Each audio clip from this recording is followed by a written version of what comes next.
Hej med dig. Der er noget, jeg lige har lyst til at dele med dig. Der er nemlig nogle typer mennesker, som bare virkelig kører med klatten, som man siger. Alt hvad det er, at de rører ved, det lykkes. De stråler altid, de er så glade, de har overskud, de omgives af mennesker, som løfter dem, hvor man bare tænker lidt, hvad fanden er det, de gør? Hvorfor er det altid, de ser så godt ud? Hvorfor er det altid, de er så glade? Hvorfor er det altid, at alt bare lykkes for dem? Og de her personer, det kan faktisk godt være ret irriterende, synes du ikke? Fordi når man selv står der og jogger rundt i spinaten og tænker lidt, hvad skal jeg gøre for at begynde at skabe det liv, jeg gerne vil? Altså uanset hvad jeg gør, så lykkes det jo ikke for mig alligevel. Men de gør det bare. De er så irriterende, de mennesker. Og man også imellem, kunne man indimellem måske godt ønske, at tingene ikke lykkes for dem. At de bare en gang imellem fik et nederlag. Men lad mig fortælle dig en hemmelighed. De her mennesker, der stråler, der er glade, der har overskud, der ser mega godt ud, de har haft masser af nederlag. Masser af nederlag, masser af smerte, masser af, det virker det ikke, jeg må prøve igen. Sådan har det også været for dem. Men det, der gør forskellen på de her mennesker, det er ikke, at de er født under en særlig stjerne, eller de er helt særlige supermandskræfter, hvor de bare, uanset hvad de gør, så lykkes det for dem. Men det, der er det helt særlige ved de her mennesker, det er 2 ting. De har taget en beslutning om, at de vil noget mere, at de vil flytte sig væk fra det liv, de havde, og de vil skabe noget mere, fordi de vidste, at der var mere i vente til dem.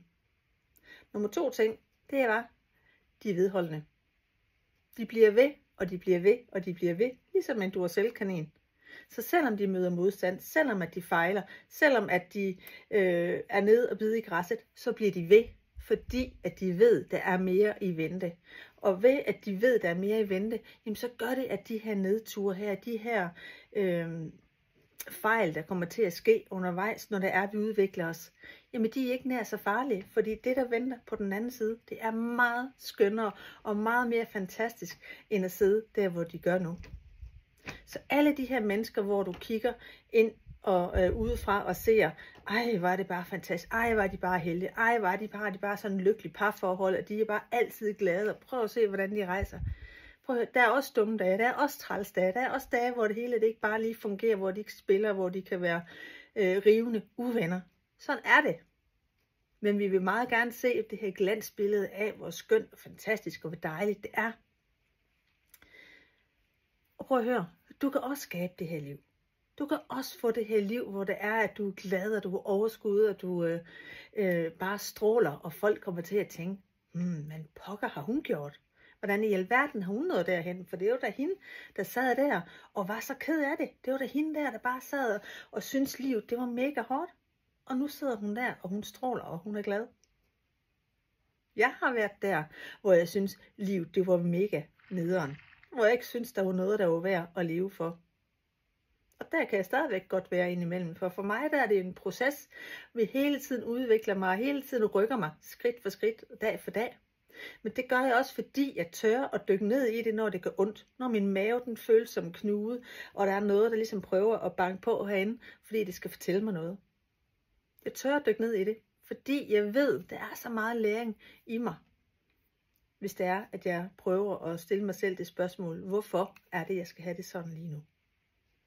Og jeg ved godt, det kan blive meget sådan filosofisk, at skal sidde og mærke sig selv og dykke ned og alle de her ting.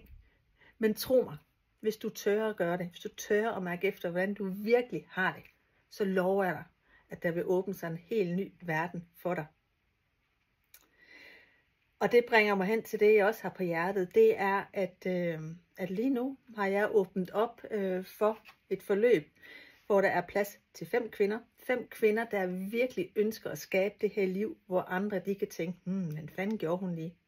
Ikke fordi, at du skal være, andre de skal være misundelige på dit liv, men fordi, at du skal være et forbillede for andre, der sidder fast og virkelig gerne vil de her ting. Så sidder du et sted, hvor at livet det bare ikke er helt, som du gerne vil have det. Hvor du egentlig føler, at du er faret vildt. Hvor du føler, at hvordan pokker får jeg løst den her gordiske knude, jeg sidder fast i. Fordi jeg ved, der er så meget mere i vente til mig. Kender du den følelse? Sådan havde jeg det. Jeg vidste, der var meget mere i vente til mig. Jeg havde den her boblende fornemmelse inde i kroppen, om den her udgave af mig selv, jeg gerne vil være, men jeg kunne bare ikke finde hende. Hun var fuldstændig væk, og jeg tænkte, hvordan pokker finder jeg hende frem? Det vil jeg rigtig gerne hjælpe dig med. Så sidder du derude og er mega klar på at bryde ud af de her gamle mønstre, du har. Der, hvor du føler, du sidder fast. Der, hvor du egentlig bare nærmest er tilskuer til livet. Det bare blæser forbi. Og alle andre, de lever bare livet. Og du sidder bare der og tænker, var det det? Var det virkelig det, der var til mig? Er du en af dem, så skynd dig og send mig en besked, fordi at så vil jeg nemlig mega gerne tale med dig. Så kan vi jo tage en snak om, hvad det er, at jeg kan gøre for at hjælpe dig videre, så du kan skabe det liv, du drømmer om, så du kan sætte dig selv fri til at være den her kvinde, du rigtig gerne vil være. Det kan være, at du er skilt, det kan være, at du sidder og tænker, skal jeg bare skride fra det hele, og så håbe på, at lykken findes derude. Det kan også være, at du er i et ægteskab, som egentlig i bund og grund er meget lykkelig, men du er måske bare har ikke den der lykke inde i dig, du gerne vil have. Og jeg siger ikke, at lykken den er at blive skilt overhovedet ikke, fordi hvis du elsker din mand, hvis du har det godt der, hvor du i bund og grund har det, men mangler bare det sidste til at egentlig kan sige, var jeg lykkelig, så send mig en besked. Fordi så vil jeg hellere end gerne hjælpe dig, så du kan komme derhen, hvor det bare føles mega godt. Så er du klar? Så få lige trykket på beskedknappen, og så få sendt mig den besked hurtigst muligt, så vi kan tage en snak sammen. Vi starter nemlig lige straks, så jeg venter på din besked, og jeg glæder mig til at høre fra dig. Kan du have det rigtig godt? Vi ses. Hej hej!